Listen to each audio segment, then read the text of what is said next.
As usual, another video that I think is going to be of interest. Why? Because if you're doing this sort of procedures, then you can find this sort of problems. This is something that is not very common. But anyway, let's have a look at the other question.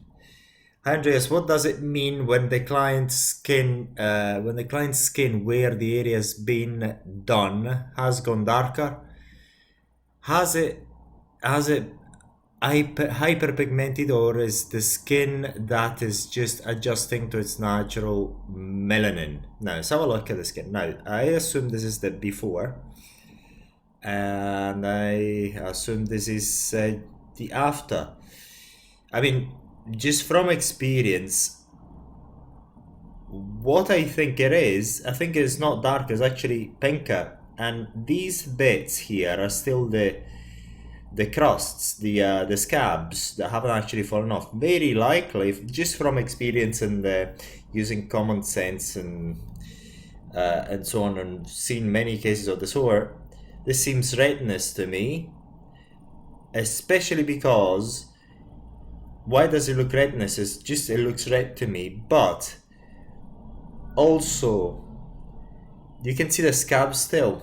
So, and usually the skin is quite red when the scabs are falling off.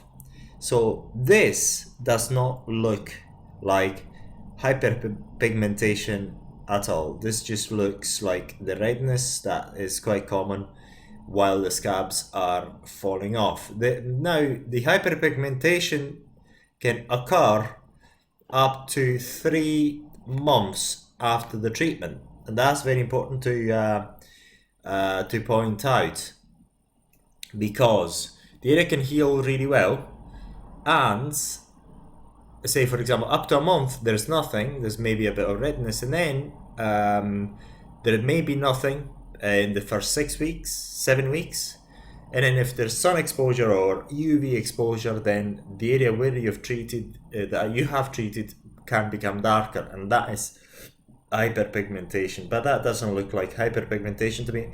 It looks like an area that needs just time to rest and recover away from UV light, and at that point, as soon as all the scabs have fallen off, so let's go back to it. As soon as these little scabs here are fallen off, then you can apply sunscreen, but still keep away from the sun. And hopefully that's been of help.